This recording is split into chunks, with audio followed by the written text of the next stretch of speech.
Here's an interesting little story of the games we play, right? So back when I used to work retail at Hi-Fi Corporation, right, it was one of my first jobs.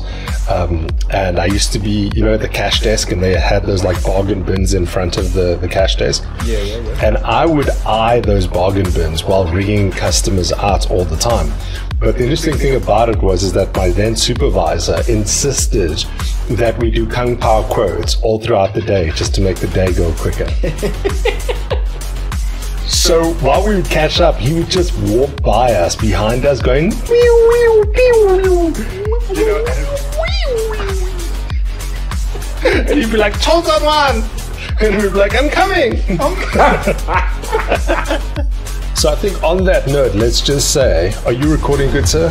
There we go. I am recording. Great, because then Stories of the Games We Play starts now. I want to rock and roll all day, sweet Susie. So my brain's filled with Kung Pow at the moment. So I won't forget, right, on that particular day, I had noticed a bunch of customers just bringing me a lot of PlayStation 2 games, like a lot of them. And I was like, what's going on? And I kept ringing them up, and they were like $29. And this is like in the heyday of PlayStation 2. Yeah. Right? And I'm like, what is going on? Why are we just kind of having this fire sale of PlayStation 2 games? And then I noticed that these customers were like trawling through these bargain bins, which had held like DVDs. Like, they would hold like probably Kung Pow, those ilk of DVDs in these bins. Yeah. So I wasn't too worried about them. And I'll never forget, somebody came and they put Zone of the Enders 2 on my little desk that I had. And I was like, what the hell? And I was like, Zone of the Enders 2 for $70. And you're talking about this game is pretty new at the time. Yeah. And I'm like, this is ridiculous. I remember Zone of the Enders, Video Spot, Craig Hall, I think it was, Craig Hall. And yeah. It was one of those games as well that I tried to finish over the weekend as opposed to just having it so I could fully enjoy it, because, I was still renting games, and, I didn't have a job to purchase my own games. This is Zone of Enders 1, so, yeah. It's one of those things where it's just like, I knew this game was good. You just don't know how good it is until, somebody tells you this type of story where it's like, yo, people play these games. Yeah, absolutely. And I mean, here's the crazy thing. So I remember this was like the middle of my shift when this person came, and I'm praying, man. I'm just like hoping that there's a copy left by the end of the day, because then I know I can apply my staff discounts and pick this thing up for like $50. Right? And I'm like, there was a ritual that I had when I was working there, which was, on Sundays we would finish around about 1:00, and I would walk on over to Eastgate, which is just across the road, and I would go treat myself to a movie solo. But one of my other things on a Saturday was to wrap up, kind of cash in, do all of that type of stuff. And then I would head back home, and I would just treat myself to a Gamepalooza. And I remember I was just between games at that point. I think Metal Gear Solid 2 had just came out, and I'd played it like umpteenth times. But I needed a little bit more Hideo in my life. And I remember I grabbed the last copy, rang that bad boy up, $50 later, I'm at home on a Saturday, just letting it all wash over me.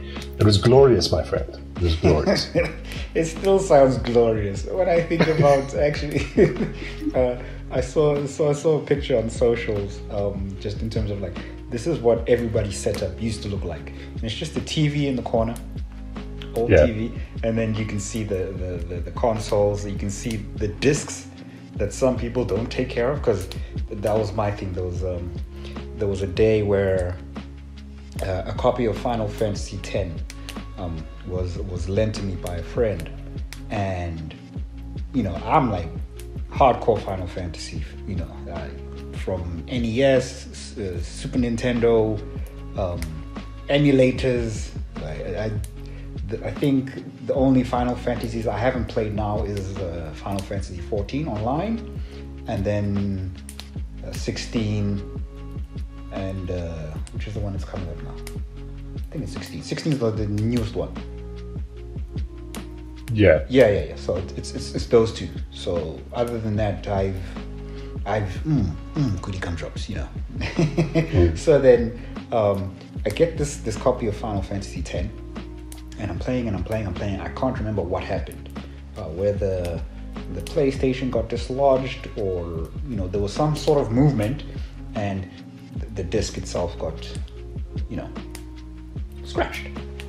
Oh no! Right, so try and reload the game, and it just stops at the loading screen, a specific loading screen. It just won't go past that, and I'm in full panic mode. I'm like, yo, this guy borrowed me this game, and it was brand new, right? The guy had just finished it, and I'm like, what am I gonna do? This is, you know, I'm in my teens. I'm not buying my own games, you know, you're just hearing all these conversations of what were you doing, blah blah blah. You'll never be able to play PlayStation again, you know.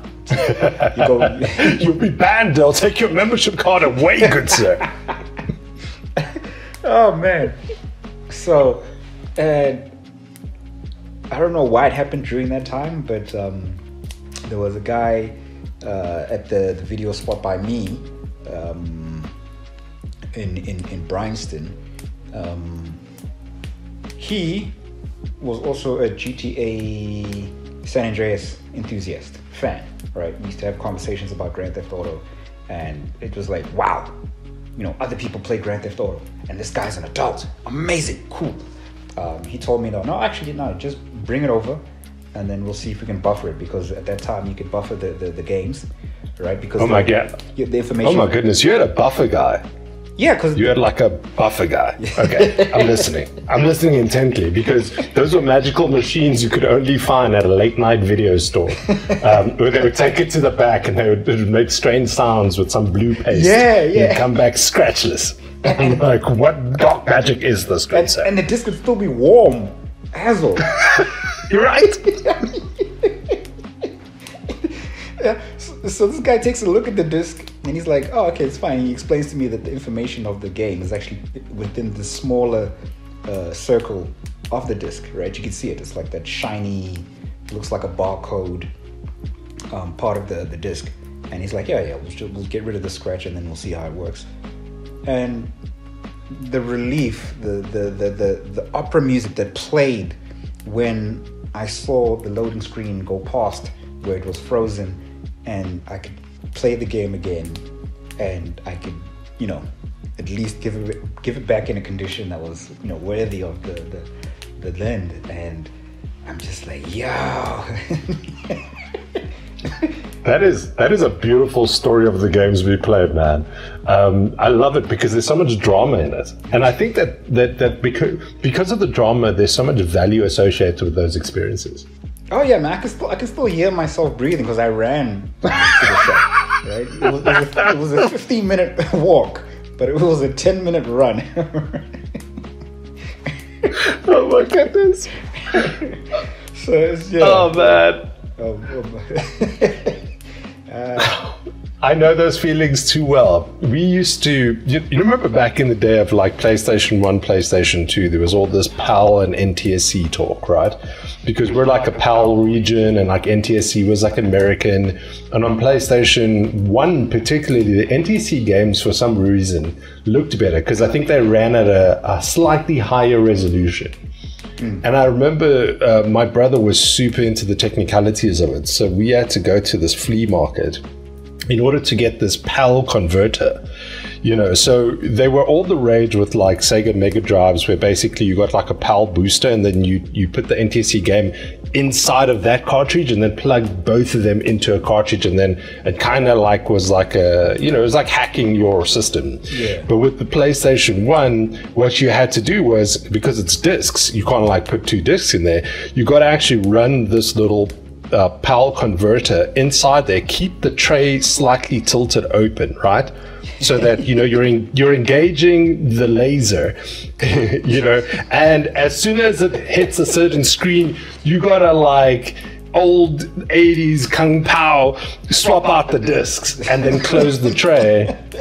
And then that beautiful sound of the PlayStation just coming to life would come on with that shoo-wee-wee-wee, and then you just celebrate with your friends like Will Ferrell and his other anchormen. You know, it's just like, yay! And then you'd be like, yes, I have duped the system. I am a movie star now, and I will now show my friends the greatness of NTSC games and compare them to their PAL inferiors. But it was so funny because, you know, you speak about setups and it's so crazy. I remember after migrating to PlayStation 1, because I used to be like a Sega boy, man. I was like a die-hard Sega boy. I was like Sega Master System with one game called Alex the Kid, and I only dreamed of other games because we couldn't afford them. And then I got a Sega Mega Drive, and you know, all your friends, like 12 of your friends, come after school and they want to play on your Mega Drive. And I remember my stepdad at the time, with his thick accent, he was just like, "Why do you have a flipping soccer team here playing video games? These lights and bullshit." That's what he used to call it, right? He used to call it just flipping lights flying at you. And I remember he chased like 10 of them away, and he was like, only 2 friends allowed at the time.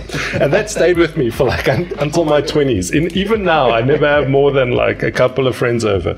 But I went to the Sega Saturn as this die-hard fan with dreaming about the Sega Dreamcast. In fact, I used to go and visit the Sega Dreamcast, the one that I knew was in the country, at a place called Level 10 in the Glen. And I would watch them play, I think it was Mortal Kombat 4 at the time. You know, that back in the day, they would just kind of put a game on loop. Oh, yes. in the stores during the night. Yeah. And after we'd watch a movie, my brothers and my friends, we would just, you know, breathe onto that window, you know, like Kate Winslet's sweaty hands in Titanic. We would just be pressed up against it. And I mean, we were like, you know, Sega Saturn's the best and it's going to beat the PlayStation. And then they killed the Sega Saturn. And that's when Sega kind of went, you know what, guys, thanks for the run, but we're out of here. And then obviously the Sega Saturn died out, and we had to sell our Sega Saturn at the time to buy a PlayStation, because I think Mortal Kombat 4 was coming out on the PlayStation, and we were like these die-hard Mortal Kombat fundies, man. Yeah, that was Nintendo's fault, in my opinion. Right? Tell me why, please. If you remember, okay, I don't know if you know this, but if you scour the documentaries of gaming history, etc., you discover that initially Sony had partnered up with Nintendo to create a disc-based system, right, console, to rival the upcoming Sega Saturn, right? That's right. Yeah, I remember this. Yeah, and then a month before the deal has to go through, Nintendo pulls out, right? As you do. Yeah. Orale! They play our game is strong. They're known as Nintendo, but now the word Nintendo don't. Oh man, you know? It was nuts. So obviously now Sony's now caught in this what do we do with all this capital that we put into researching the system? And I mean, Nintendo and Sony, they're both Japanese, so they're very much focused on, you know, doing good by themselves and their competitors. And they were like, no, we're going to launch our own system, which became, obviously, the PlayStation.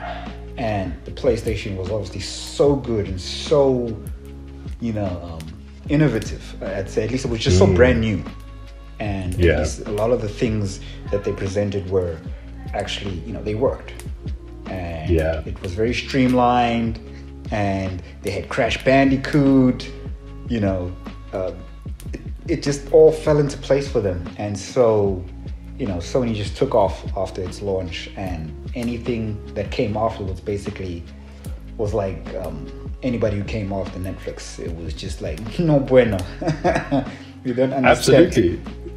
Yeah, I mean, it's like Sony became that friend of yours that could do a backflip. You know what I'm saying? It was like the coolest thing ever. Yes. It's like, I remember going to the cinemas, man, and like watching films with my friends, and they would play Sony PlayStation ads.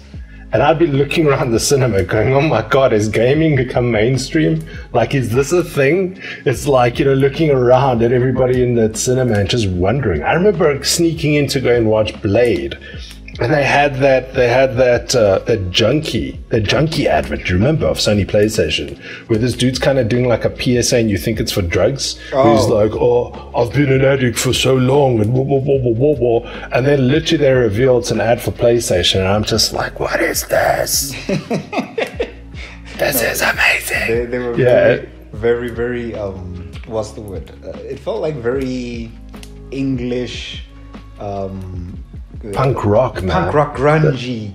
Yeah. It also reminds me of the piracy ads back then as well. those are great, man. They were great. But what's crazy about it is like, I love those ads all the way until, like, do you remember the Michael one that they did for PlayStation 3, I think, where they were like, I was storming Normandy Beach and then Michael came to save us. And it's like, let's give it all up for Michael. I'll definitely send it to you. It's a great little ad. And they had this great little thing where you could kind of go and put your name and your picture on the Sony PlayStation website. And then they incorporated your picture into the ad, like on this tapestry that was on the sort of ceiling. And it was all the PlayStation characters like Nathan Drake and like Kratos all celebrating all the players. And I was like, this is so fascinating, man. That is fascinating. I never knew about that. Yeah, I'll actually send it through to you and you can check it out. But that being said, good sir, a couple of things happened this week. In actual fact, a little bit of a callback to our first episode. We're recording this when Zack Snyder's Rebel Moon director's cuts have just hit the interwebs and Netflix.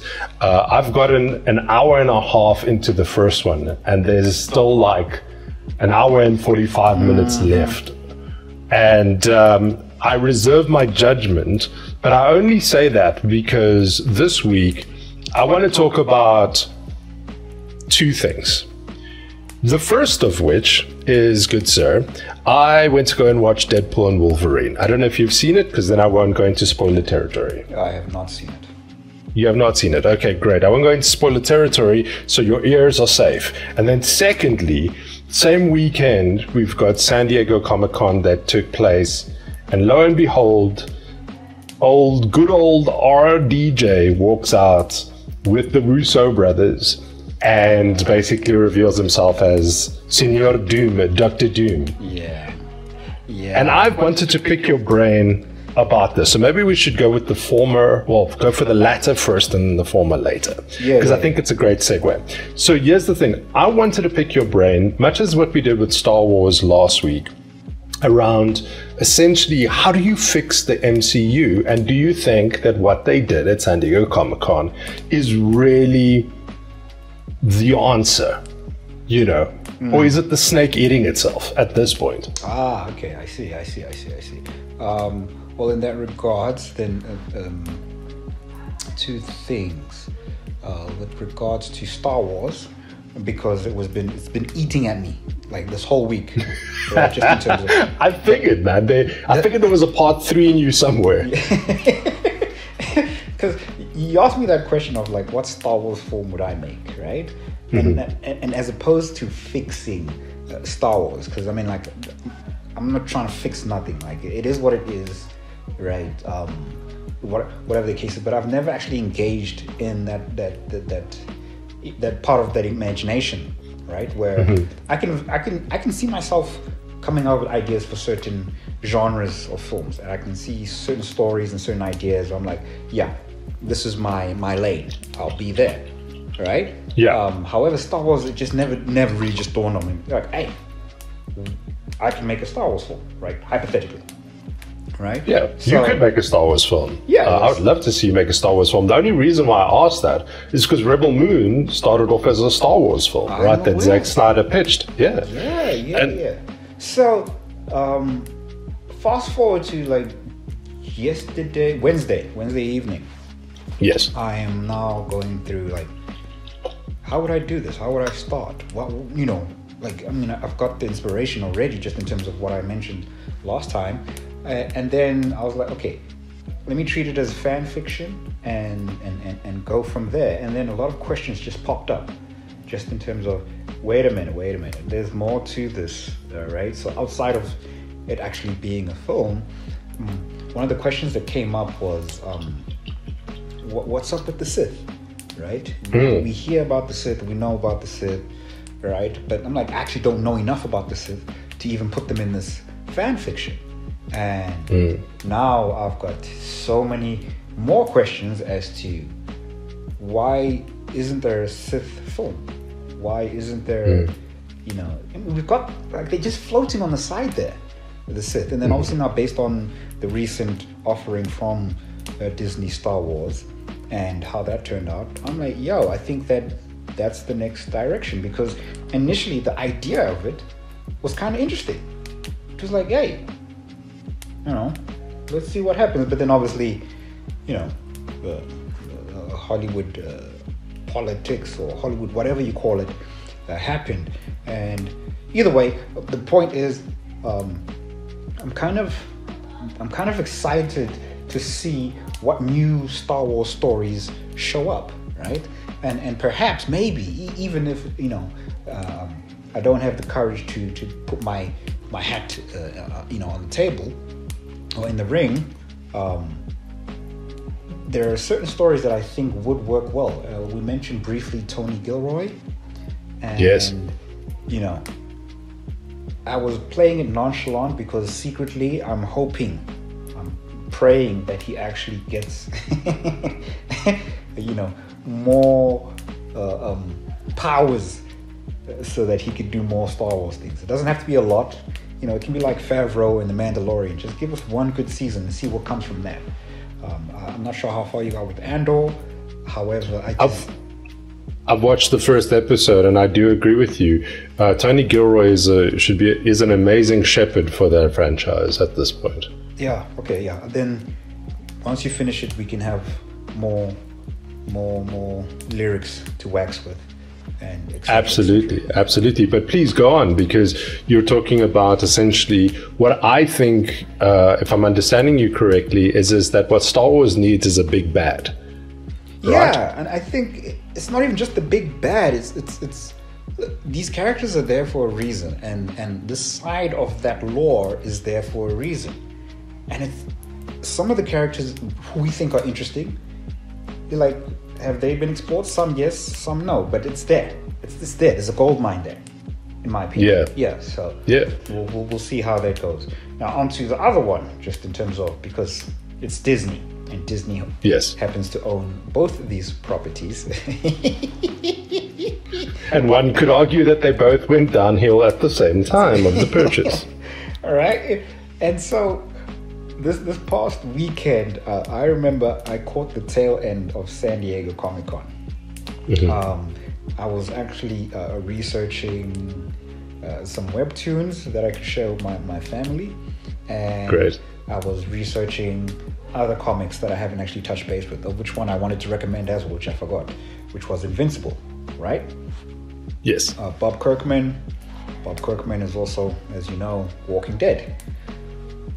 So, right, I'm in the comic zone, but I'm completely unaware that it's San Diego Comic-Con.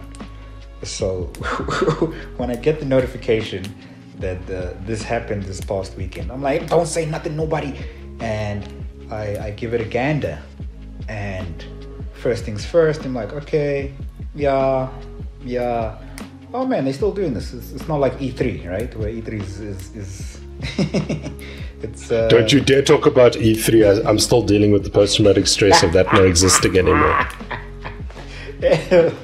Oh man, I used to dream of going there. Dang nabbit. Man, one of my life's greatest memories is that when you used to buy like Electronic Gaming Monthly, you would get like a little pamphlet about E3 that you could flip through, which was just kind of like a digest of all the games that were there. Man. And in the sidebar, it always would talk about upcoming movies. And I'll never forget, in one E3 pamphlet, I think I have it still somewhere, they were speaking about Mortal Kombat Annihilation in production. And I was listening to the first film soundtrack at the time, dreaming up different scenarios. And that's really the birth of me as a filmmaker back then. But it was just very much like, oh my God, I would just like salivate all over those pamphlets. While other kids my age was probably looking at like nudie magazines, that's what I was doing. So I will definitely take that moniker of geek with pleasure, good sir. Yes. So now, I'm like San Diego Comic Con, and I'm like, do I still have the same enthusiasm for it, right? And I appreciate that the fact that it's still going on, as well as other like comic book conventions or geek conventions in general, right? Where you're just like, oh, okay, yeah, actually this is still a good thing, all right? Keep going. So it starts, and it's like, okay. And you see Feige, and I'm like, it's good to see Feige again, because I haven't heard nothing from him for a while. Not that I've been looking. Right? He's been obviously dealing with whatever the MCU is now. And you're just like, okay, what is going on, right? Fast forward to the Russo brothers being brought back, which I'm like, interesting. Me and my elder brother, we used to speak about, like, you get the right directors, right? You get the right cast, and essentially certain things will sort themselves out, right? A lot of the work is already done just based on those elements. And I remember specifically, it went along the lines of Feige would invite directors to pitch, right? And he would allow directors to essentially dictate where the film and story was going to go, right? And the Russo brothers basically showed up, guns blazing, and they blew them out the park, enter Captain America, Winter Soldier, right? And you're like, yes. Little did we know that these guys were obviously going to give us Endgame and Infinity War, as well as Civil War. And let's talk about Civil War. My goodness, right? They gave us that, just in terms of whatever was going on with them, and their ability to deliver this type of story, this medium, again, all fell into place for them. So to see these guys back on the stage, right, for Avengers again, and I look at what the Russos have been doing, before this, and I'm like, you guys, you set yourselves up for a lot of freedom, just in terms of you guys can do anything you want within Hollywood, essentially, right? And they've done what they've done, and it's like, that's great, because they've kind of earned that, essentially. They have our respect, right? It will take a lot from them to lose that respect. And I saw them, and I was like, why am I giddy? This is not right. I shouldn't be giddy for this, right? But I'm like, okay, it's the Russos. That's why I'm giddy. And then fast forward to the announcement of Senor Doom. That's what I'm calling him from now on. Senor Doom. And you're just like, I mean, the rumors are there, just in terms of RDJ coming back to the MCU. At which I was just like, I wrote them off. I'm like, don't do it. It's not a good idea, right? Especially if he's gonna come back as Tony. I'm just like, it's not a good idea. Get out of here. Leave. Just don't do it. Don't even. Especially after the success that he had with Oppenheimer. Like, you saw a different RDJ in that film. You saw an evolution of an actor. And then to kind of go from there to go backward is strange for me. And this is why it befuddles me. I think it actually goes back to now the issues with the original, Star Wars. Well, not original Star Wars, but with the issues that originally came up when Star Wars started to go bad, right? And Disney Plus, and even with the MCU. I'm like, this smells like Hollywood politics, right? Not necessarily politics in general, but Hollywood politics. So, and I say Hollywood because we've got a Gladiator 2, on its way, right? And I'm like, I can't believe they actually did this, right? Not that I dislike Gladiator 2 for whatever reasons. It's just, it's Hollywood. Hollywood is notorious for sequels and just, running things into the ground, as long as they can, hype people up enough for interest. It's like turning movies into product and then just keep going back to the well of product. And I think that's what we find detestable, as opposed to innovation and sort of original type of stories, which is what we want from them. Which I think that you can kind of point to the MCU, or Marvel rather, as doing post Endgame. Yeah, which is like it's not rocket shoveling science. product. Yeah, it's not rocket science. Like, what people enjoy, why they enjoy it, and for whatever reason, they just keep not doing that. They just keep going back to, I don't know, like clickbait. Just clickbait. Hey.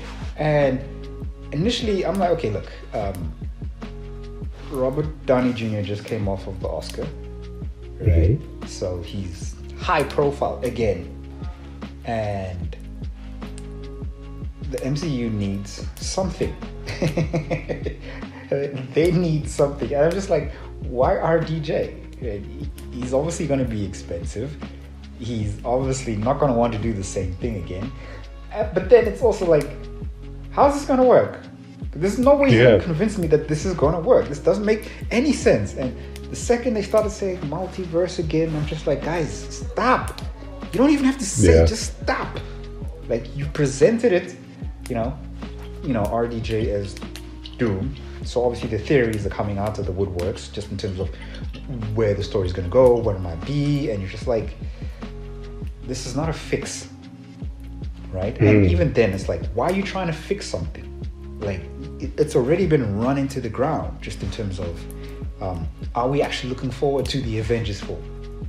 Because remember that first 10 years, right? That first 10 years where you're like, every film, you're like, what's next? For the past, 5, 6, 7 years, that has not been the case, right? Since Endgame, nobody has been looking forward to anything, right? Especially after Endgame, there was a period where you were looking at it and going, okay, let's look at the shows. Let's see what the shows can produce. Let's see, what's going to happen here. And then that obviously went AWOL. And now I'm like, I see the Russos, I see Robert Downey Jr., and I'm like, but what about the Avengers film? Why don't I care? And there it is. It's like, you've got two of the elements that you might need. You might need them. However, the state of the MCU and those films that nobody cared to watch, and if they did watch, really did not like, and now you're going, yay, Avengers, let's go. And you're like, wait, what did I miss? What did you guys miss? And it's just kind of like, this is Hollywood politics. You've got an Oscar winner, right? You've got him from the MCU. You got the remember Iron Man. I remember. Remember Russos? I remember. And they literally did. Sorry, I'm sorry to say it sounds so petty and so bitter, but the Russos literally did this on their socials, where they were like, "Remember this," and they showed like fan reactions to Endgame, and they were like, "We missed you. We're back." And I was like, this is literally like the Marvel machine going, engage maximum member berries, you know what I'm saying, in order to kind of like fix the problem. It's kind of like them trying to like, sort of trying to do like a quantum leap and throwing money at those boosters just to try and get them out of sort of this bad space that they're in. Oh man, what's his name from Nerdrotic? He said something very interesting, which was essentially when the Endgame came out, there were a lot of people who grew up on Marvel, right? The film specifically, the MCU, and they came of age when Endgame was released. So they were old enough to get into the workforce, right? So now essentially you have a few of them that have gained enough powers and enough leeway within Hollywood as well, because they also are involved in film and in the film industry, right? Where we're like, hey, we're not in Hollywood, whatever the case is. These guys are in Hollywood. So now these are the guys that are dictating what the next generation of Marvel fans want. And you're like, what? And it's not as if they're innovative. They're also basically just doing what Hollywood does, where it's just like, no, this is what the fans want. We know what the fans want because we're also fans. And you're like, ah. Yeah. And I'm like, oh my goodness. Wow. It's something I had no idea about, just in terms of there are people within the Hollywood system now that are probably younger than you and I, but they are of age and they are in positions where they can influence these type of things. And he also mentioned that this decision essentially was not a sole Kevin Feige decision. It was the machine making this decision. And you bring up an interesting point there.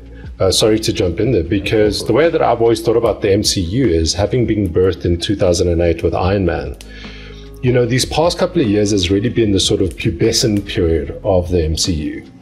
And I took it as that. It's kind of like it's trying to find its identity post sort of Endgame, right? Where it's basically, if you look at it as like if you look at it today as like a 16-year-old girl, right? This is what it is. This is what it's become. It's become a 16-year-old girl. If you look at it in that fashion, you'll actually understand the decisions.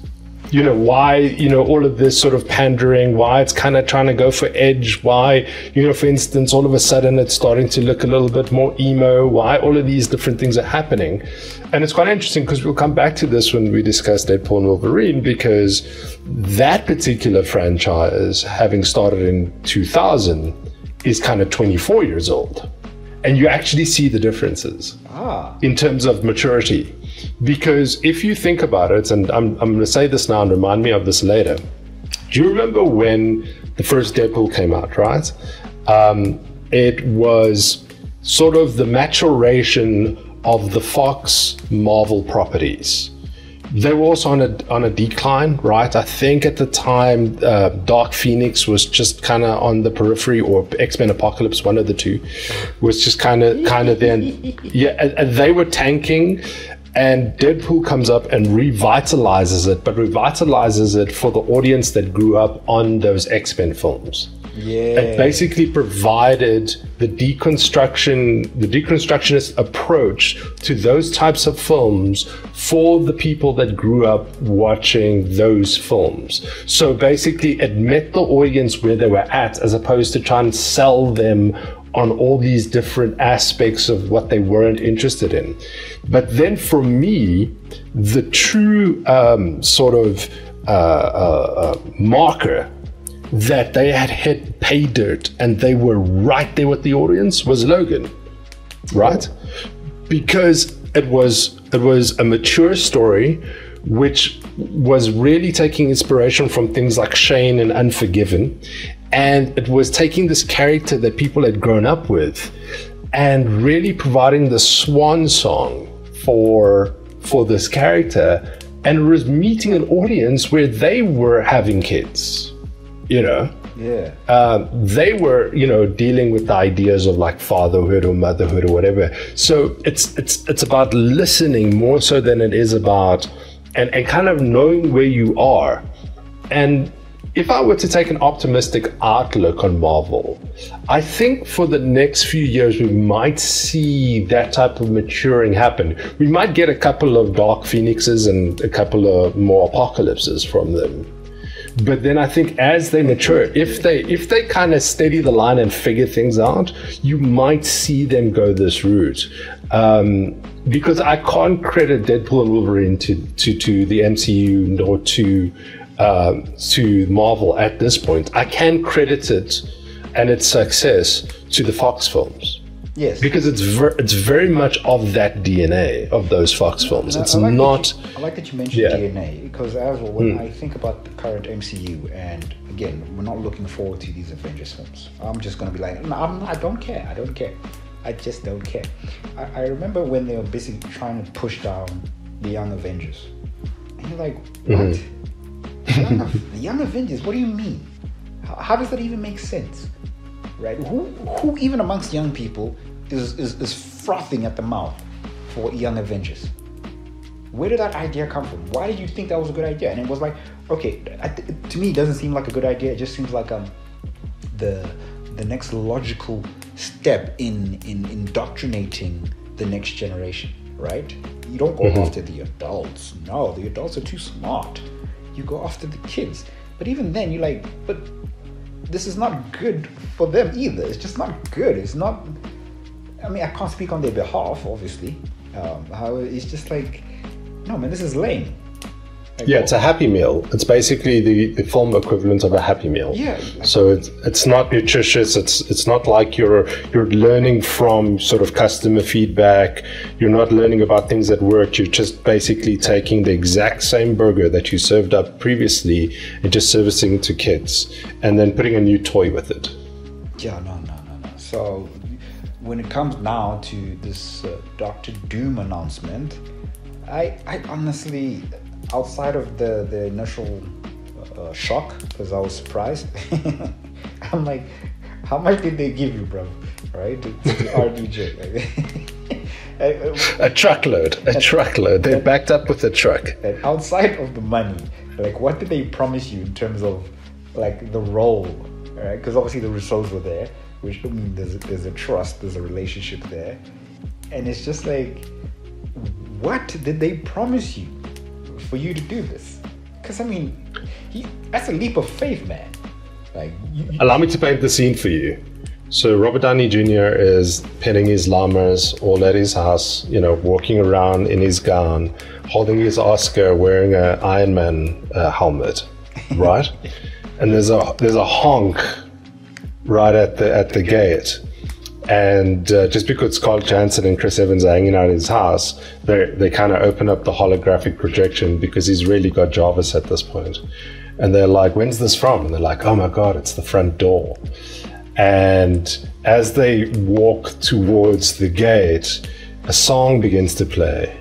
A very sort of nostalgia bait song starts to play.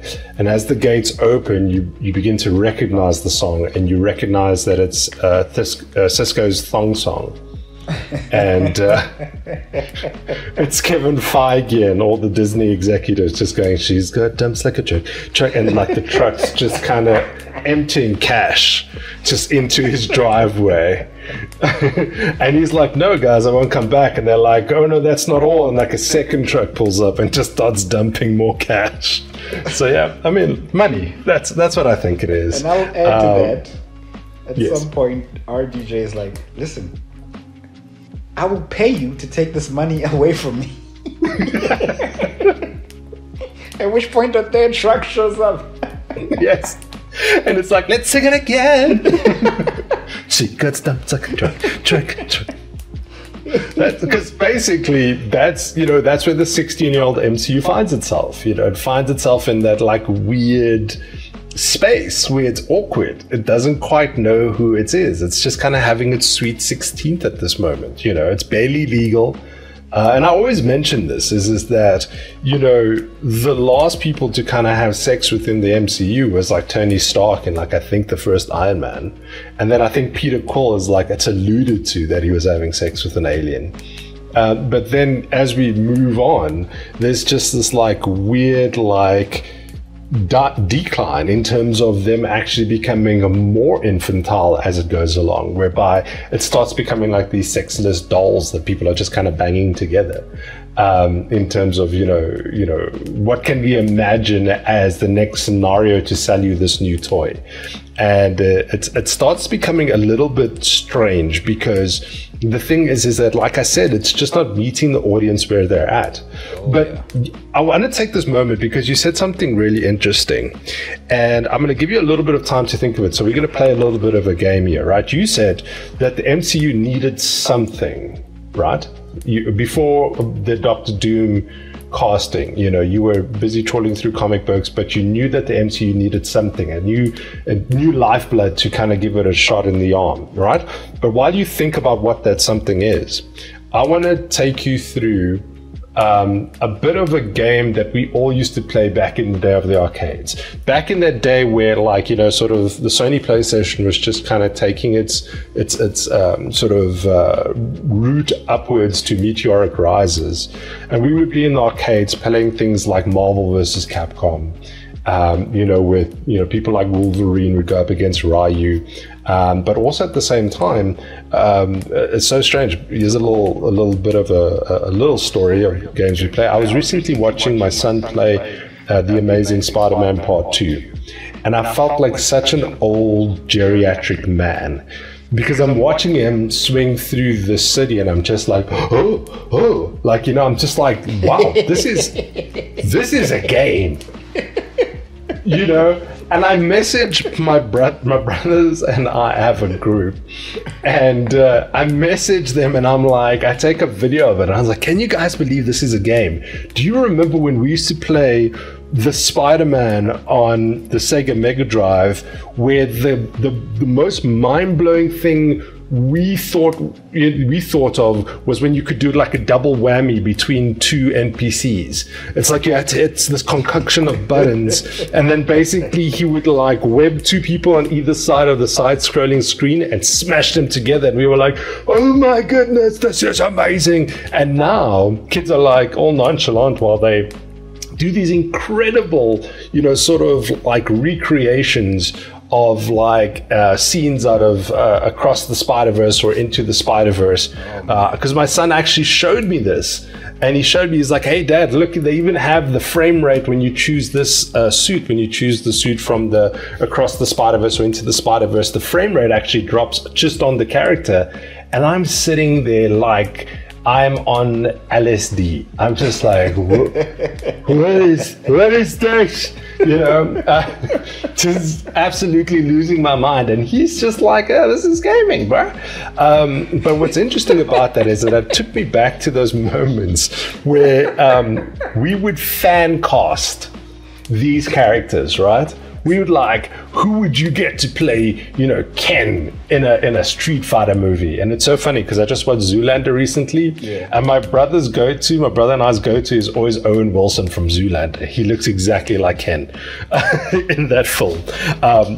I'll take all the judgment I get from that, but that's kind of where my brain is. Yeah. I always just see him as Ken. Like, that always just reminds me of Ken. But I digress. Because back then we would wonder about like, who would play Venom in a movie, and who would play Spider-Man in a movie, and like who would be in the Mortal Kombat movie after watching like Best of the Best. We all wanted like Philip Reed to be like Liu Kang, and that was a fun game to play, man. And I think, with RDJ being like, the thing that we can complain about, man, we are spoiled for choice. In the sort of geekdom that we have, right? Where we've got like top Oscar-winning actors portraying these characters that we love, but also at the same time, it's just like, I think that what you're referring to is that there's a lack of imagination there, right? Okay. At least it is for me. They're not playing this game, and I want you to play this game with me, Charles, real quick. So while you think about what is that something that you think that the Marvel Cinematic Universe needs, I'm going to go through some fan casting and tell me what you think, right? Okay. Of people other than Robert Downey Jr., and you tell me whether or not these are good options for Dr. Doom. All right. All right, let's go for it. The first of the 12, good sir. Christoph Waltz. Okay, interesting. Yeah, what do you think? Very interesting. I saw him in The Consultant. I don't know if you've seen that. The Consultant? Yeah. Is that the Ridley Scott film? No, it's a series, a TV series. Oh, okay. Oh, wait, The Consultant. That's with the video game thing, right? Yes, the video game developing company.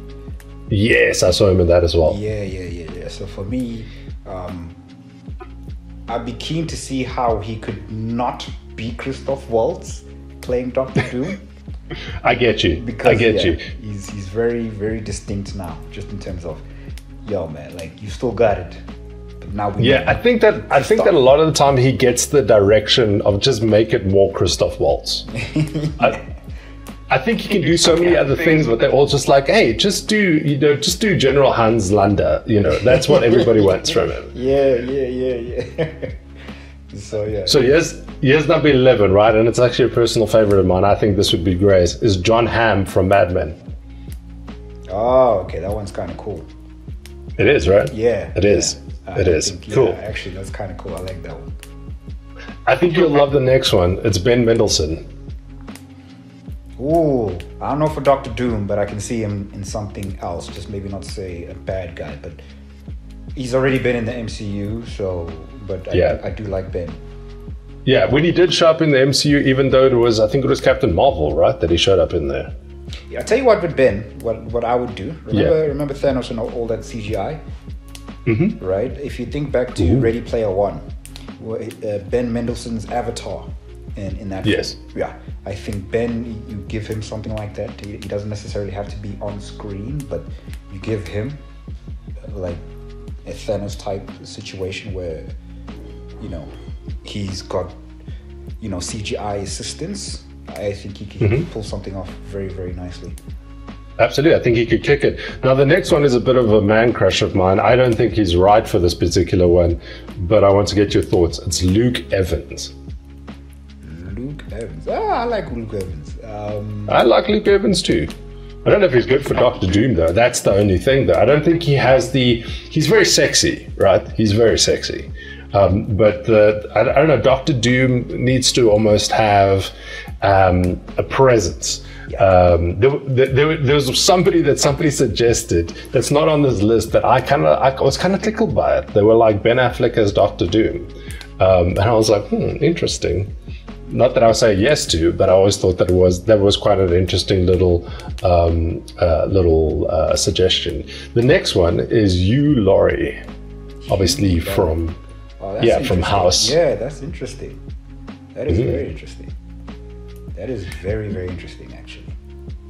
Here's one actor for me particularly, which I feel like he's kind of been downplayed and underrated. That I think that he should get more options. I don't know if he'd be good for Doctor Doom, but I'd love to get your thoughts on Dan Stevens from Legion, Downton Abbey, as well as Beauty and the Beast. He was also in A Night at the Museum for like a stint. Dan Stevens. Yeah. Remember, he played they did like the first mutant TV series in Legion, where basically he played this person, I think that was related somehow to Charles Xavier.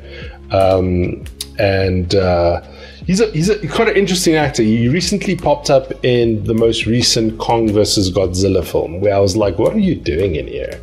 This is so strange. But I guess we're going to give him a skip. Yeah, he seems like a good guy. He doesn't seem like a bad guy. You know, yeah, he's got pretty boy looks. I don't know if you could pull it off. The next one's interesting, and I know you would have something to say about it, but it's Giancarlo Esposito. Come on, man. They played that card already. You know, if you're playing Gwent, or you're playing any type of card game, you know, it's like, dang it, I should have saved that for later. Yeah. Yeah. I get you. I mean, I hear you. And especially with him, because of the boys as well. Like, I just feel like, you know, man, that card has been played, and I'd still give it a chance, right? I'd definitely let him, you know, cast, I'd audition, right? I'd definitely have a conversation with him. But in terms of, you know, oh man, actually, wow. If it was him making the announcement of Doom. Oh goodness! You see, just let him do a monologue. Let him do a monologue, like with like overhead lighting, you know, sitting on a throne. That'd be great. Come on, man! Can you see it? Just. I can see it. Because he was on stage before then. That was the thing. It's kind of like, But if he was making that announcement, oh wow! Oh yeah. Yes. I like that one. Yeah.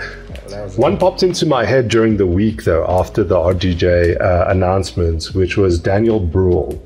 But obviously, like you said, it's a card they've played before with Barrett Zemo, you know. But he would be interesting.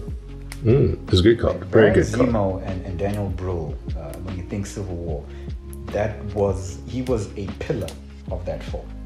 Yes, he was lovely. He played his role so delicately, yet just got under your skin just enough, like a rusty blade. Rusty blades are dangerous, bro.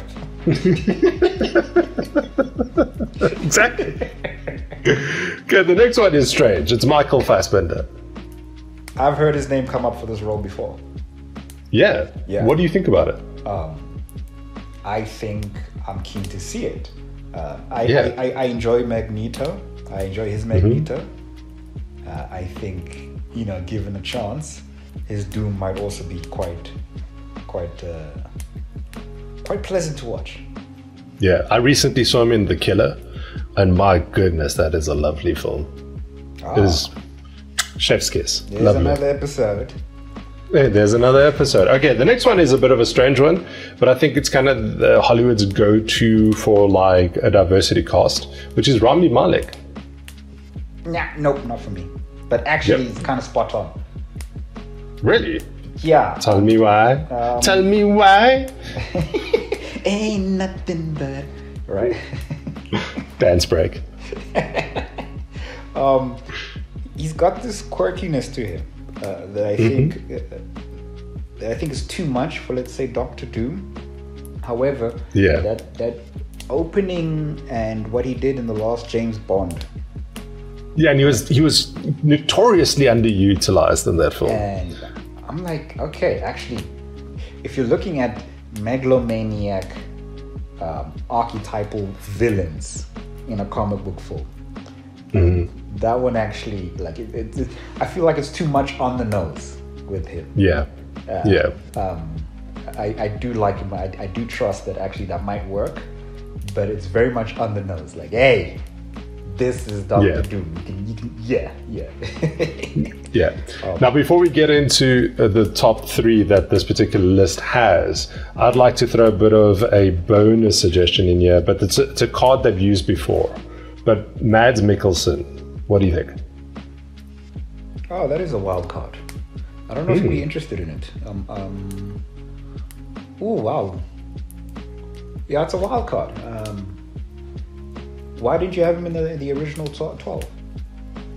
Well, it's not on this particular fan list, but obviously he appeared in Doctor Strange. But I always, whenever I picture like Doctor Doom, obviously being a person that's not so well versed in his character, only having seen what is his name from the Fantastic Four, sort of, portray the character and kind of having very light allusions to essentially what his, sort of, how should I say, his appeal is.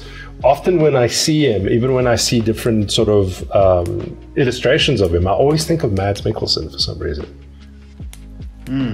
Okay. Yeah, it's got that, you know what it is? It's that quiet brilliance, but also like that wild animalistic nature that Mads Mikkelsen just has in his eyes. And again, sort of him in Casino Royale is just absolutely delightful. I love him. I love him. Okay, so another one which is pretty close, and I don't think that he would do it even if they showed up with 4 dump trucks at his property, is Viggo Mortensen. Not for me. Nah. Okay, so here's another one which is of the top 2, is Cillian Murphy at number 2. He was also a name that got brought up with Fassbender. Yeah. He'd make a good Doctor Doom, man. He would make a good Doctor Doom. He'd make a good anything. Yeah, he's a good actor. He's a brilliant He's actor. a good actor. He's a brilliant Absolutely. actor. Here's number 1 for me is quite interesting, because number 1 is actually my choice pick to play Liquid Snake in a Metal Gear Solid movie. And that is Nikolaj Coster-Waldau, old Jamie Lannister. Jamie Lannister. What do you think? Not bad. I would give him a chance. I wouldn't have him as my number 1. Yeah. However, just in terms of, he hasn't been in anything MCU, correct? No, he hasn't been in anything MCU. He's been in a couple of little indie films, which I respect. I've watched a couple of them. He's always intrigued me. He's always been the best thing about those films, because the films themselves have been kind of, how shall I say, to quote James Franco, same, but different, but still the same. Yeah, no. Actually, I'd definitely give him a chance. That's quite interesting. That is it. That is it. Okay, cool. So now we've gone through what the fans have asked for. I want to know what is that something that you think the MCU needed even before this reveal that happened at San Diego Comic-Con. Okay, so now the MCU, just in terms of what was working in the beginning, and then they stopped what was working afterwards. It's very simple, right? You had Iron Man 2008.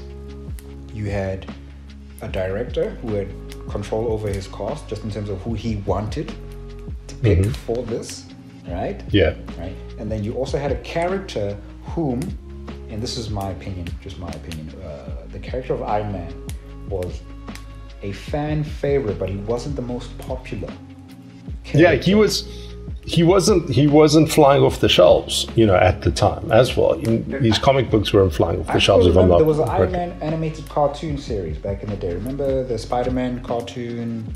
Yes. The Fantastic Four cartoon. There were a few of those from Marvel. Yeah. Right in the 90s. In fact, the Spider-Man cartoon is my entry into that character. I used to love that cartoon. Because I was super into comic books early on in my childhood, and then we got robbed and they stole all our comic books, and then gaming became a huge focus for me, and then I returned back to comic books in my university days, and by that time so many storylines had happened that a friend of mine suggested that I get into I don't think it was Secret Wars. It was a Deadpool comic, Secret Invasion, if I'm not mistaken, something like that. And I picked up a bunch of Deadpool comics at the time, which really sort of got me back in, because he kind of gives you an in into all the happenings and screwings of the Marvel universe at that point, which I found was fascinating. And I think that was around 2009, just when X-Men Origins Wolverine was coming out, which was quite a sweet point in terms of kind of, I was like, oh, I know that guy. I know Ryan Reynolds, I know Deadpool, and then obviously that film didn't kind of, set the imagination on fire. Cue the Leo meme. Yeah,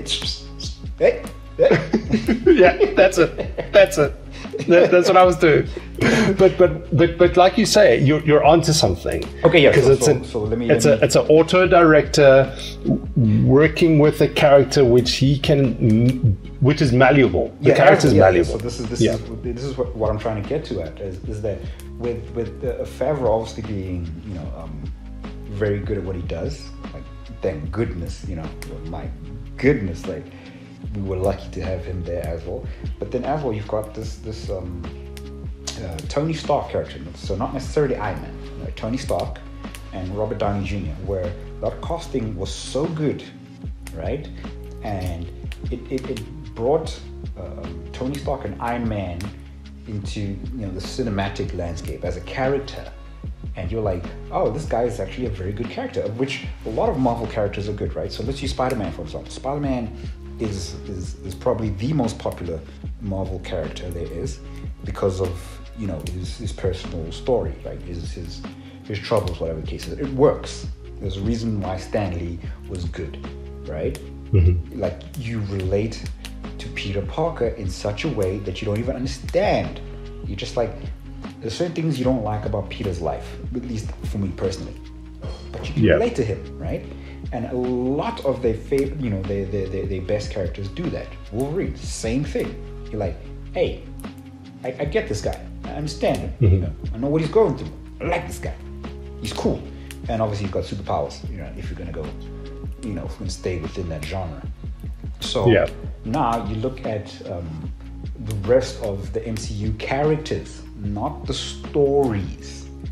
The characters. Which are the characters that you need, to have there, front line and center, and make sure, or can you, make a film that delivers on those characters? I think of Thor towards the end of the first phase of the MCU, right? Yeah. Where Thor, in his signature film, his origin film, his debut film, sorry. I was kind of like, we want to get to Avengers. so we need Thor, Yeah. right? But by the time we get to Infinity War, you're like, yo, Yeah. what's going on here, right? Remember Ragnarok? yeah. Oh my goodness! So you're like, Yeah. Thor stepped up in that regard. Who was the other one? I mean, there are flashes here and there of other characters, at least in my opinion. Yeah, I mean, Captain America's character also involved quite substantially from Winter Soldier through Civil War into Infinity War, to the point that when you do see him, they can kind of do that like big gusto of like, the big reveal, right, in the train station when they're going up against Thanos' kids, the children of Thanos. Yeah, no. Captain America is also a good one. Because just in terms of character, like if you look at his comics, right? Because I used to not like Captain America for the longest time. It's just like, come on. It's the jingoism, right? It's that like it's that weird where it starts to feel a little bit like star-spangled propaganda. Yeah. But they delivered on why he is a good character, just in terms of his straightforwardness, his like before he became Captain America Super Serum, right? Steve Rogers, that's where you're like, I back this guy, right? And then you see how he carries that with him in spite of everything else that happens throughout, his things. I mean, in the comics, he also goes buck wild with certain comics where you're just like, yo, don't mess with Captain America. Yeah, because what it represents for me is that I just, funny enough, Melissa was just watching like top monologues of all time, and there's that monologue by Jeff Daniels from Newsroom that came up, where he's like, why America's the greatest country in the world, and he's like, it isn't. And it's like, but we used to be these things. And I think that's what Captain America represents. It's like the America that I used to remember when I used to watch Christopher Reeve as Superman. It was like the truth, justice, and the American way. And it was like an America you aspired to the point that where I grew up, there was a gang in our neighborhood called the Americans. Like, because they loved that idea.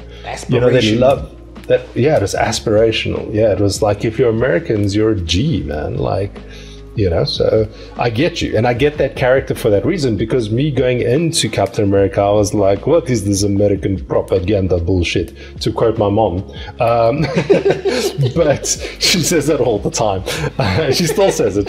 She literally just sent me a WhatsApp the other day where she was like, do you realize that Captain America is going to appear with this lady named Sabra in the new film, and it's an Israeli, and da-da-da. And I was like, yes, Mom, I've been following this. And she's... Until this day, I even took my mom to go watch Infinity War. She watched the first Iron Man with me, and her review of the first Iron Man was like, this fence-sitting son of a bitch. Like, he doesn't... And I was like... She was like, choose. You either kill brown people or you rescue them. You don't sit on the fence and play both sides. And I was like, oh, beautiful. And then fast forward to Infinity War. My mom watches Infinity War after missing out of like 12 years of film at that time. Yeah. She comes out there, I go, what did you think? She goes, Thanos is right. I go, yeah, okay. She's like, he killed everybody. He's right. I was like, okay, great, Mom. Cool story. That's fascinating. I like that. Yeah, but I love it.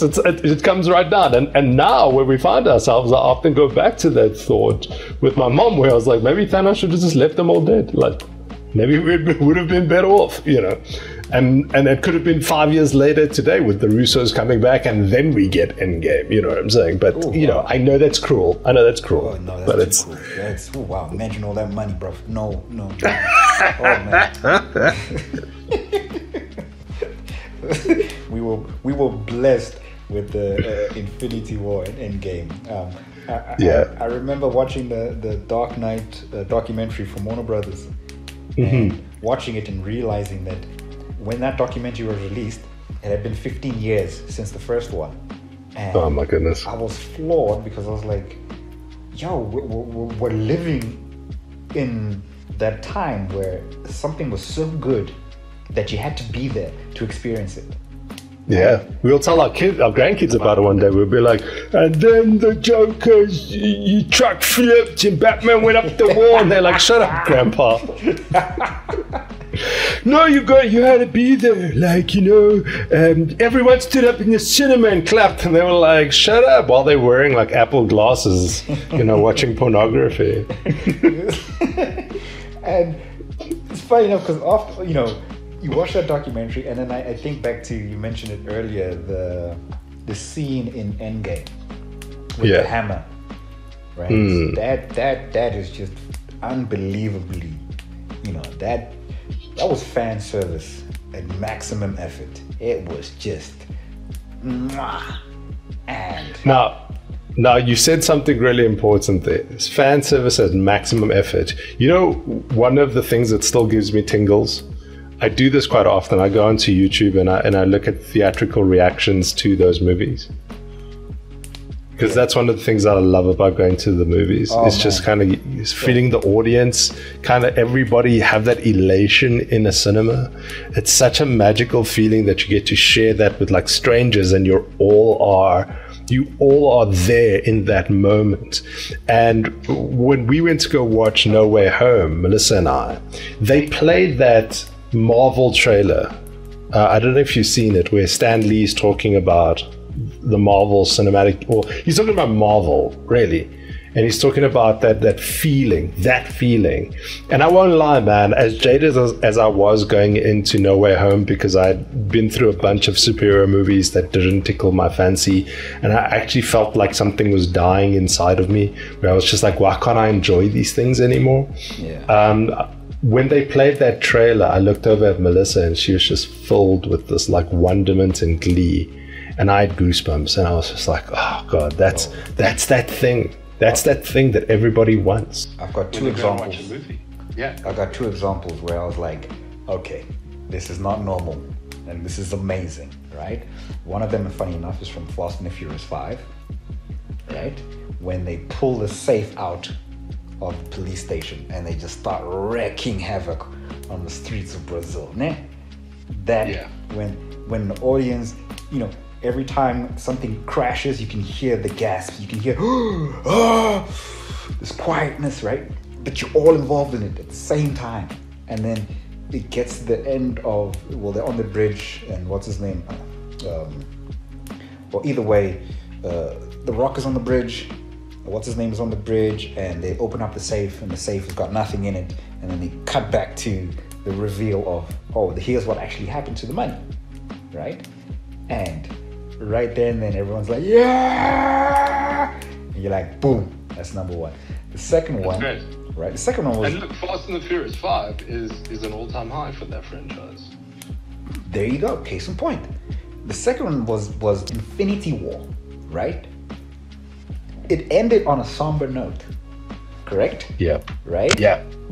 The film ends, right?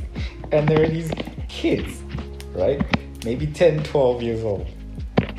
They're like one of the first people to stand up and clap. Oh, wow. And everybody claps. Oh, man. Everybody claps, right, at that film.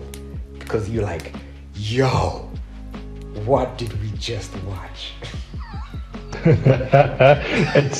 That's the beauty of it, man, because how old were these kids? Like I said, maybe 10, 12, you could tell they were young. It's not like, and my thinking was obviously, it's like, I remember how I was when I was younger, right? Certain films, certain games where it's like, there was a certain, I don't know, there's this theory that collectively when you go to the cinema, your IQ jumps up by 25 points, right?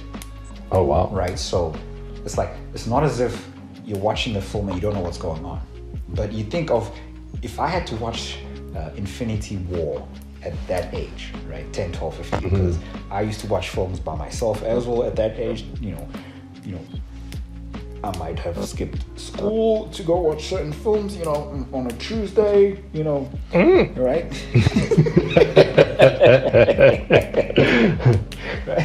Go to school, kids. Right?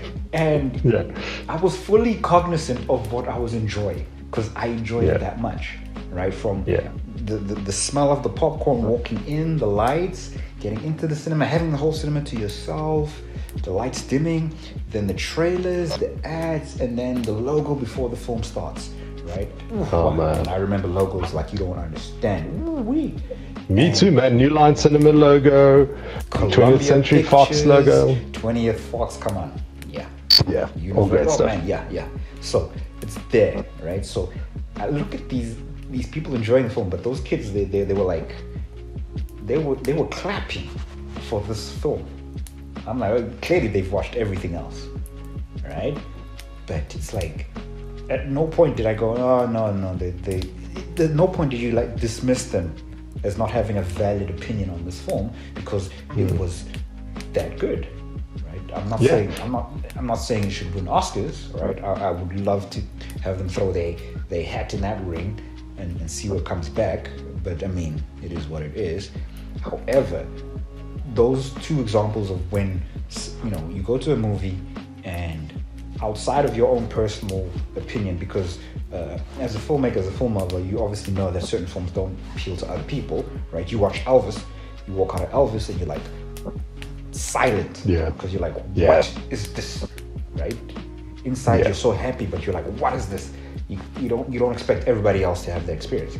So when it comes to like mainstream films, Fast 5 and Infinity War, I was like, yo, come guys, this is the stuff, right? This is the juice. That's the thing for me. Yeah, because you know what, the thing for me is that we spoke about the relevancy of the Oscars, and I think that the Oscars have their space, but for me, those kids clapping is better than any statue.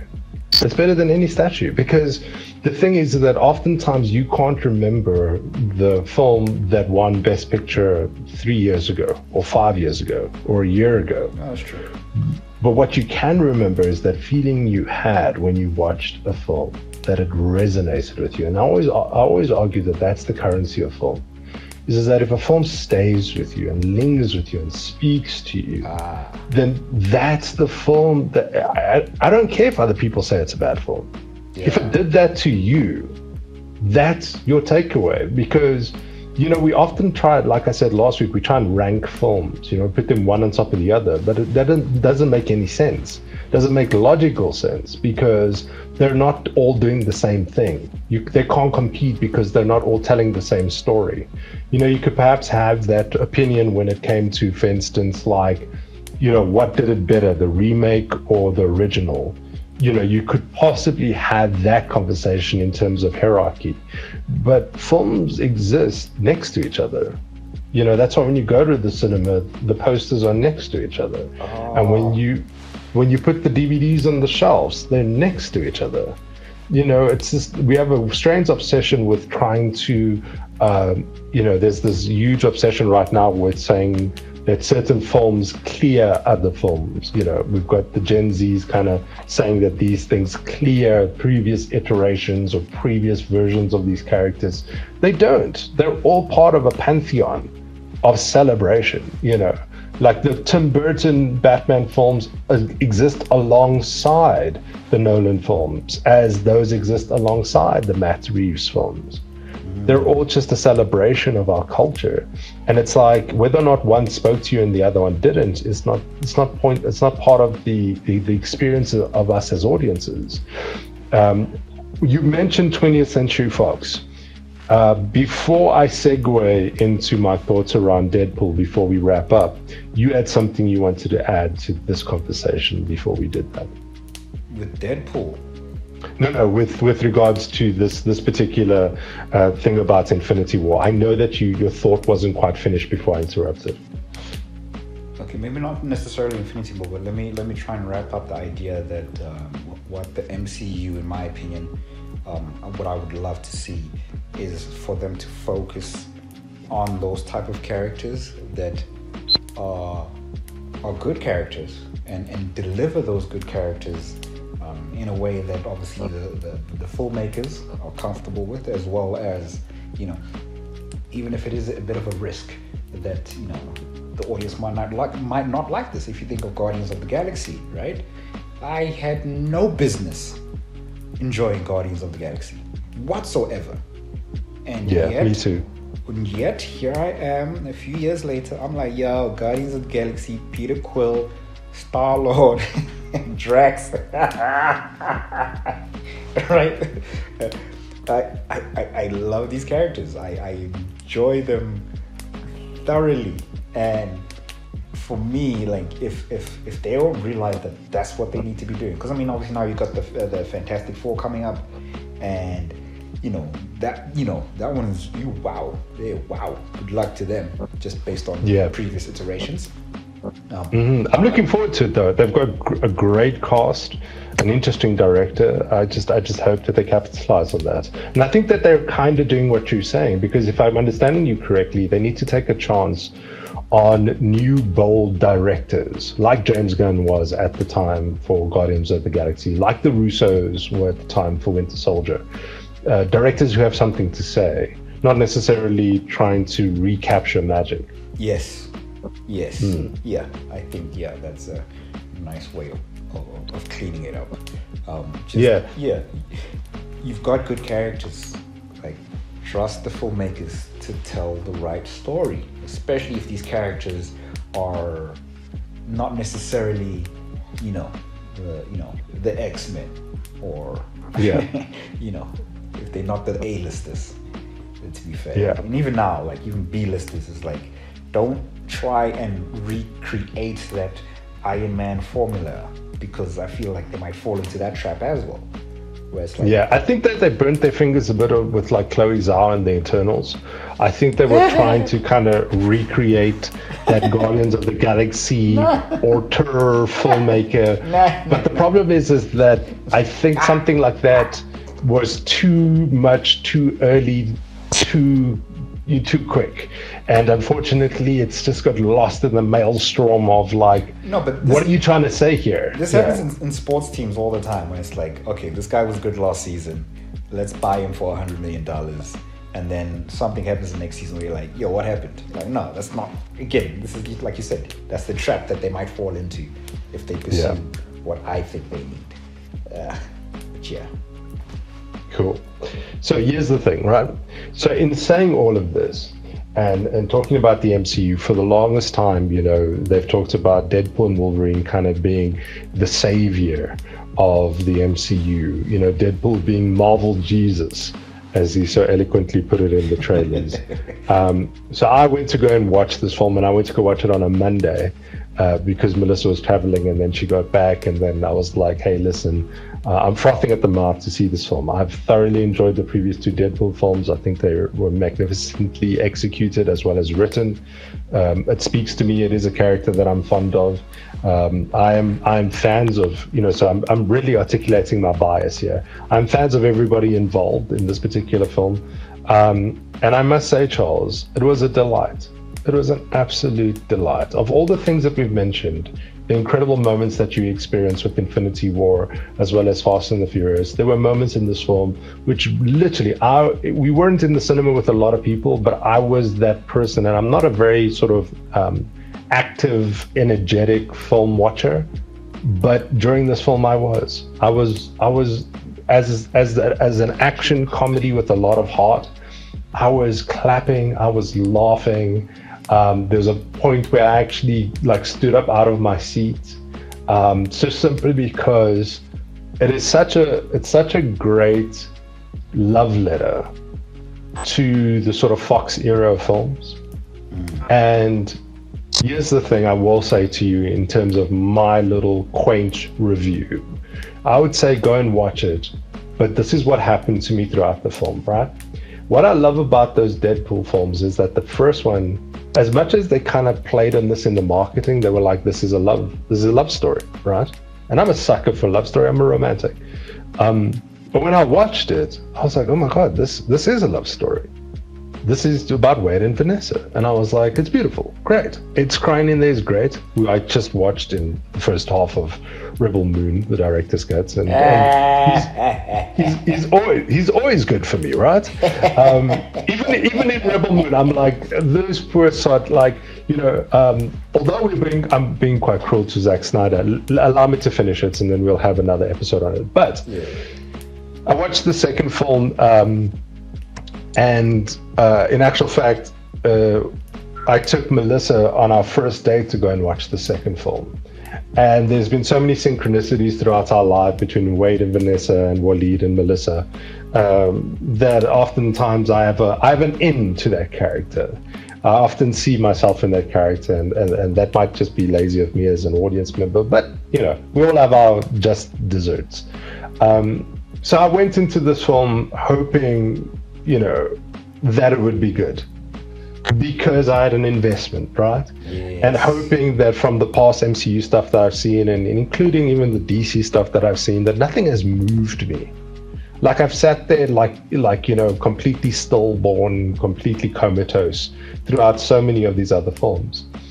And there's been a couple of moments throughout this film, Charles, where they got the lump in my throat, right? Like very early on, they got the lump in my throat, and I was like, "Oh, what's happening? This is interesting." And I was like, "Nah, this movie's not. It's not gonna get tears out of me. I know for a fact it's not gonna get tears out of me." Right? And so, they took me on this roller coaster ride, and every now and then the lump would come back, and I was like, oh, they're touching my heart in a certain way, and I like it. Please continue. Like, please don't break my heart, right? Because now, like, we do these things as audience members where we kind of expose our bosoms to the filmmakers, and we're like, okay, let all the light in. Like, and then sometimes you do that, and then they pull the rug up from underneath you and they break your heart, and you're just like, I will never do that again. And that makes us become cynics, and makes us jaded, and makes us go on the internet and just spew hate vitriol at everything that's associated with those filmmakers, and and whoever was in charge, we're like, we hate you. And it's oftentimes, the haters are often people that have just been hurt, and I was like, please don't break my heart, like, please. Like Sean Bean says in Equilibrium, you tread on my dreams, be careful where you tread. I'm bastardizing that quote, and that's the thing. Yeah, it's just that's what cinema means for me, man. It's like it's a sacred, hallowed space where you get to have those moments like those kids standing up and clapping. And you're like, I'm not alone. I'm not alone in feeling this. I'm not alone in being changed. I'm not alone in that my IQ is jumping up 25%. Even if I just feel like it is, even if it's just a placebo.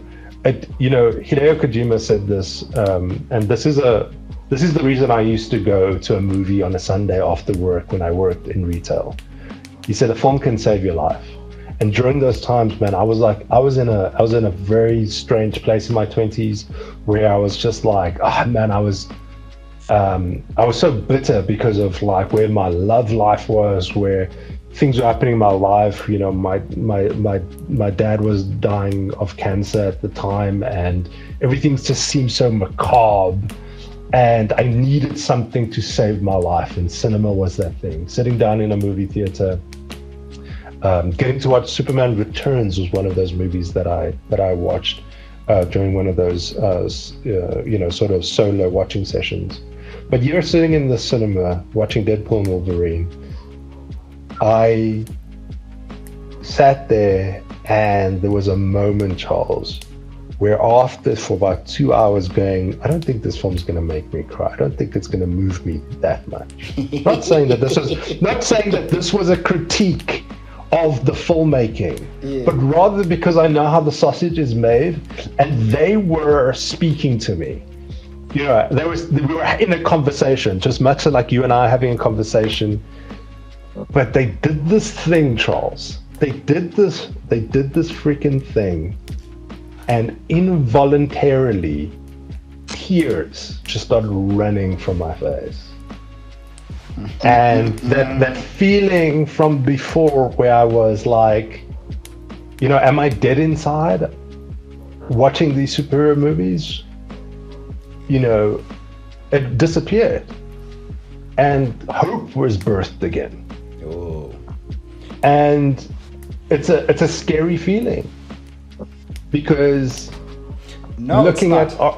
it's a scary feeling for one reason. It's the discussion we've just had, which is, are they going to break my heart later down the line?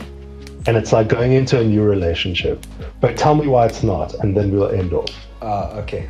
Oh man, you see now, don't say let's end off, because now I just want to ramble everything into like 5 minutes. I'm giving you the stage, sir. Go for it. Go for it. Okay. Sing to my loving heart. Give me a serenade that will make me feel like it's not for naught, you know.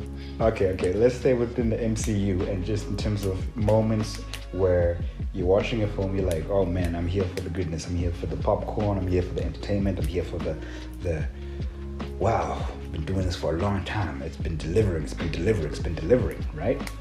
Yeah. And it's Avengers Endgame, right? Watching Endgame, you finally see Thor, you know, hey man, it's free Wi-Fi, no password of course, and you're like, oh wow, what's going on here? Right?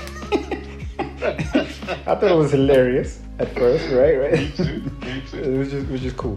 Fast forward to them having to now get that Infinity Stone that's made of liquid, and they have to travel back into time to go get it from his ex, right?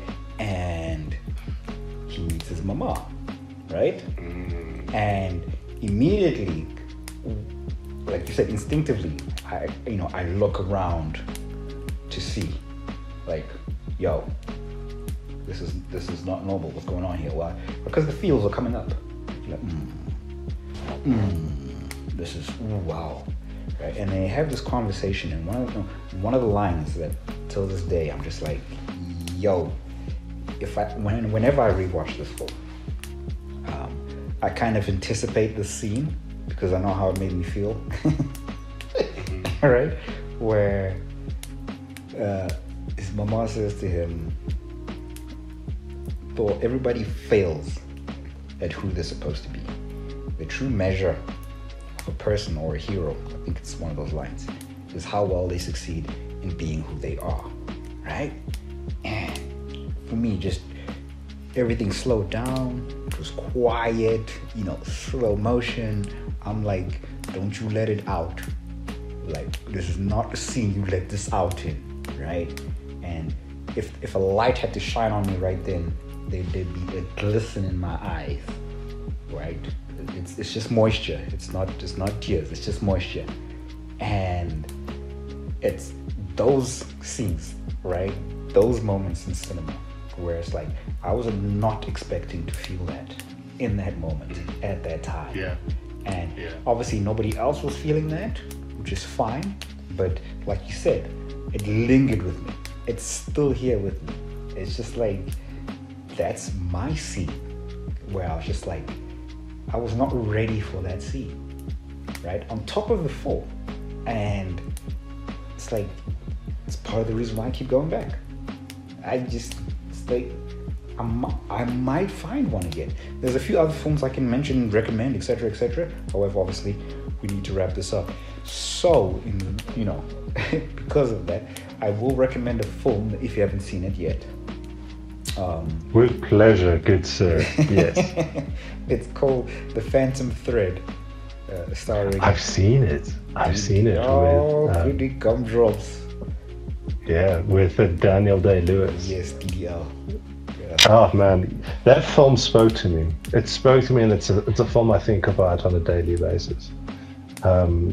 It's so funny because a lot of people kind of dismiss it as like this detailing of a megalomaniac, but oftentimes I see it as kind of like the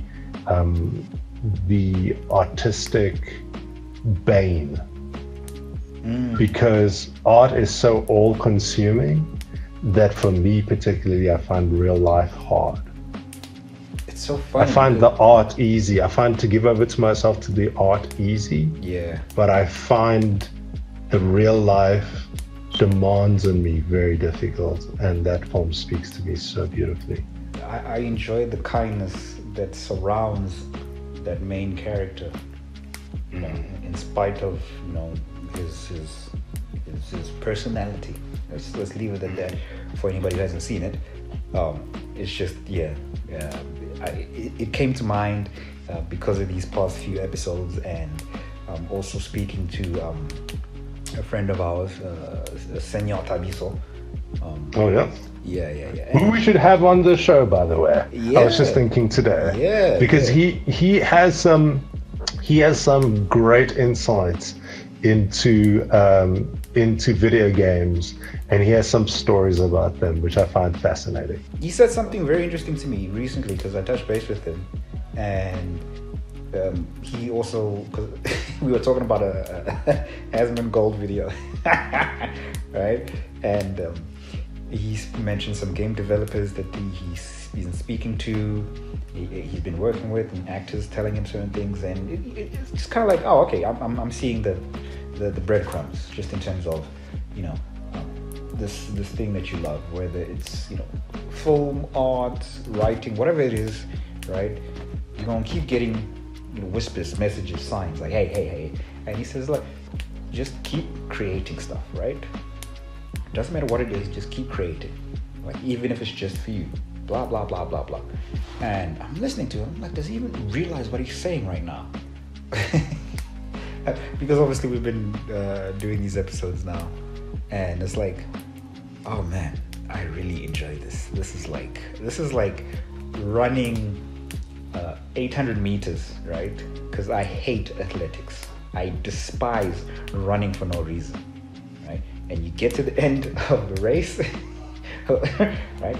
And some kind soul provides you with liquid, right, to rehydrate yourself. And creating anything, right, just for the purpose of creating, because it brings you joy, because, you know, like, actually this is for me as well as it is for whoever else enjoys this. It feels like that. It feels like, wow. You know, good, so you gave me a philosophy a couple of years ago which I still use today. In fact, Melissa and I use it quite often. So it's any time that I feel that feeling of like I have to run an 800 meters, or there's a project that I need to deliver, or there's something hard that I don't want to do that I need to do. You told me a while ago, you told me dessert first. Just eat your dessert first. You don't have to eat your veggies so that you can eat your dessert. You can have the ice cream. You're an adult now. And if you enjoy veggies and that's your dessert, then eat the veggies. But don't do this thing with yourself whereby you say, okay, cool, I'm going to have to do the arduous thing in order to get the liquid later. Or I'm going to give up gaming now so that I can essentially, you know, do this task in front of me. So you told me, if you do the dessert first, the task then becomes the dessert. And so what I felt that these stories of the games we play episodes are like, it's like us walking on the promenade all along the coast whilst eating ice cream. And there's no one else I can think of that I would much rather chat about stories of the games you play with, good sir. You are a fantastic partner in all of this, and I appreciate your time and your stories. They're so amazing, and they have plenty more, and I plan to get them all out of you and make this a monument to you. Yeah, no. I have a few more, and so do you. So yeah. Absolutely. So that's the end of the third Stories of the Games we played. We obviously had the Star Wars chatter. We're going to be going into some next stuff very soon, and hope that you guys will stay along for Stories of the Games we play.